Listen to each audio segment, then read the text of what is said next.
حکیم و حکمت۔ چند دن پہلے دانت میں شدید درد تھا، فوراً ڈاکٹر کے پاس گیا۔ پہلے تو پتا چلا کہ لسٹ مکمل ہو چکی ہے اور ڈاکٹر اس سے زیادہ مریضوں کو چیک نہیں کرتا۔ بڑی منت سماجت کے بعد مشکل سے آخر میں نمبر ملا۔ ڈاکٹر نے چیک کیا اور پہلے تو دانت میں چند انجیکشن لگائے، پھر ایک پلاس کی طرح کی کوئی چیز ہاتھ میں لی، مختلف قسم کے آلات اور چیزوں کی مدد سے مسوڑوں اور دانت کے ساتھ پوری جنگ کرتا رہا، اور میں درد کی شدت کی وجہ سے کبھی کرسی کو زور سے پکڑتا تو کبھی اوپر نیچے ہوتا، آنکھوں میں پانی بھی جمع ہو گیا، لیکن اپنے آپ سے سوال کیا۔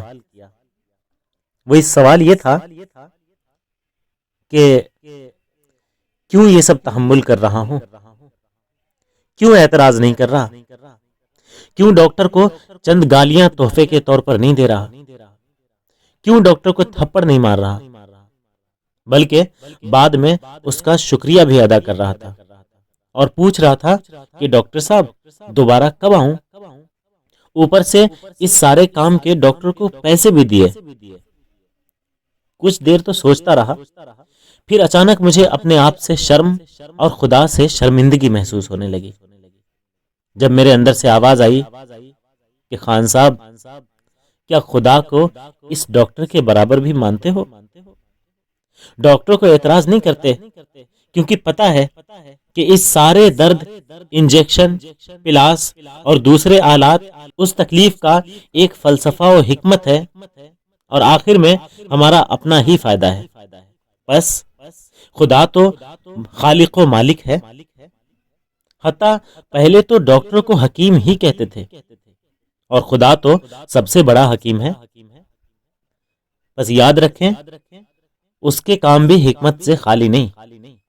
اگر کوئی درد، مشکل یا امتحان ہماری طرف آئے تو خدا کی حکمت پر اعتماد کریں، اس کا شکریہ ادا کریں اور پوچھیں خدایا دوبارہ ہماری باری کب ہے؟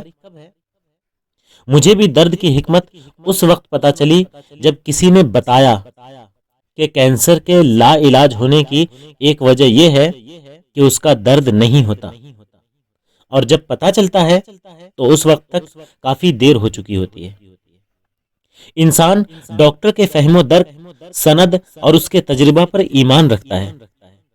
ڈاکٹر کا جتنا تجربہ زیادہ اتنا یقین زیادہ۔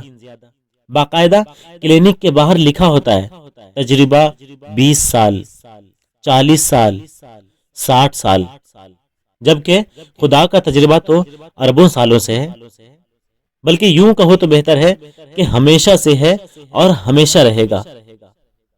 ہاں، یاد آیا کہ ڈاکٹر اقبال کو بھی تو حکیم الامت کہتے ہیں، کیونکہ اس نے امت کے درد کا صحیح علاج بتایا تھا۔